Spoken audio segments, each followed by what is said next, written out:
Welcome to This Explainer. Today, we're exploring a deeply profound, elevated piece of esoteric historical philosophy.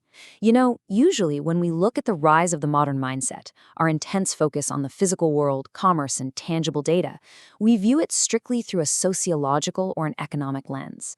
But the source material we're exploring today presents a vastly different, highly metaphysical perspective on human evolution. It actually challenges us to look beyond the surface of history and consider the invisible forces at play. Okay, let's dive into this. What if modern materialism wasn't just some cultural trend, but the direct result of a cosmic war? It's a staggering premise, isn't it?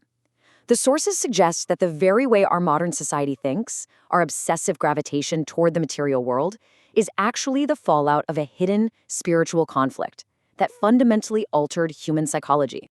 The cosmic battle, an unseen war in the 19th century. Let's move forward and see how this builds. To understand this immense shift, the text points to a profound spiritual clash. We're talking about a battle between forces of light, often symbolized as the Archangel Michael, and forces of darkness, representing the dragon. According to the esoteric sources, this unseen battle began right around the 1840s. It raged in the higher realms for decades, finally reaching a massive, decisive climax in the autumn of 1879. That is when the dragon was defeated and cast down directly into the human realm.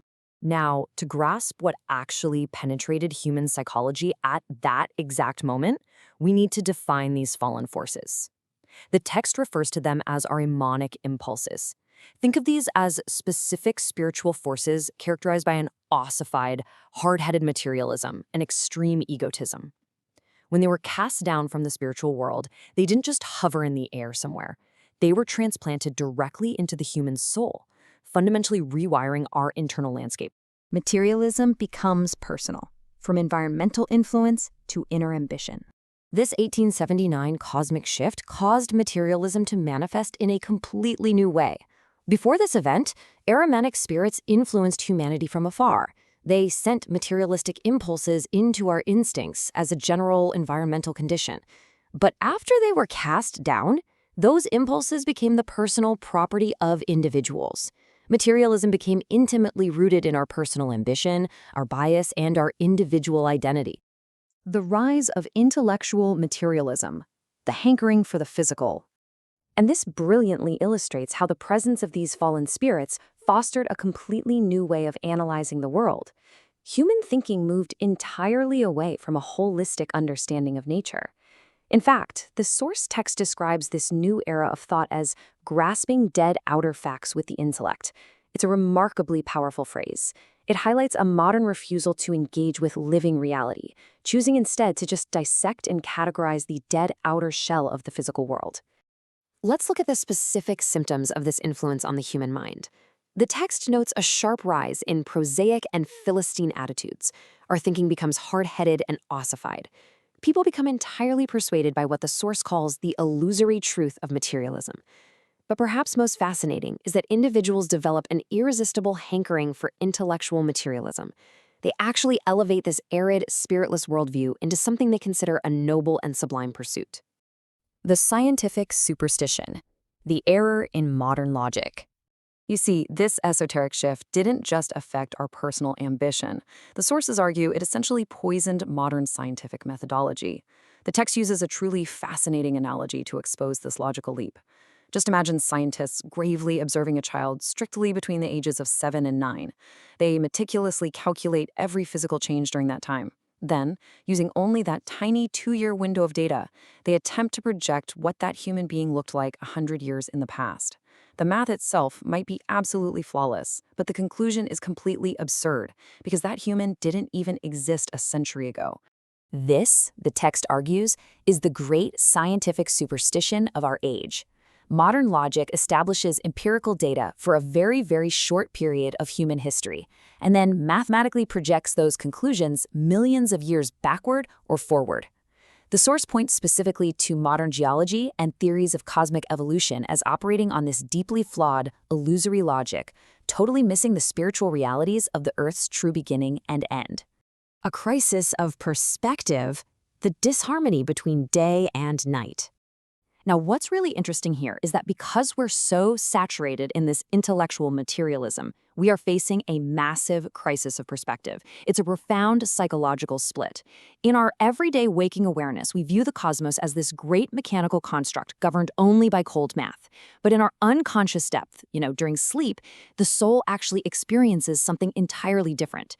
It experiences a flowing comprehension of spirit and life that is completely ignored by the waking mind. This deep disharmony leaves modern humanity entirely fractured. We enthusiastically embrace a mechanical illusion by day, believing for sure that it's the absolute truth, while completely ignoring the spiritual reality our soul actually experiences every single night. We're walking around deeply divided, and that creates immense internal tension and societal confusion. The foundation for freedom, the paradox of the fall. So the crucial point is this remarkable paradox. This descent into materialism was not actually a mistake. It serves a vital, positive purpose for human evolution. As the text suggests, by having these forces within us, we are no longer merely puppets of divine command. Think about it. If humanity had remained in a state of pure, naive spiritual connection, we would have lacked true independence. The entry of these hard, materialistic forces into our souls provided the necessary friction to grant us genuine, individual freedom. However, this incredible gift comes with a massive warning. We only truly gain this freedom if we remain watchful and conscious. We absolutely cannot just sleepwalk through these materialistic influences. We have to actively recognize them and manage them, because if we allow these forces to gain the upper hand, if we fall in love with them and believe the physical world is the only reality, well, that gift of freedom just becomes an engine for our own destruction. The text is unflinching about the dire consequences here if we fail to balance our newly won freedom with a renewed spiritual consciousness. Unchecked materialism leads directly to extreme egotism and self-seeking ambition. It causes the total splintering of human unity, breaking society down into antagonistic factions. Ultimately, the source warns that this purely intellectual and materialistic worldview is steering humanity straight toward a catastrophic war of all against all. Which leaves us with this final, urgent question drawn from the source material. Will we use our hard-won cosmic freedom to awaken and rediscover the spirit? Or will we just sleepwalk through our materialistic illusions straight into a war of all against all? The choice, it seems, is entirely our own. Thank you so much for joining me for this explainer. Keep questioning, keep learning, and stay focused.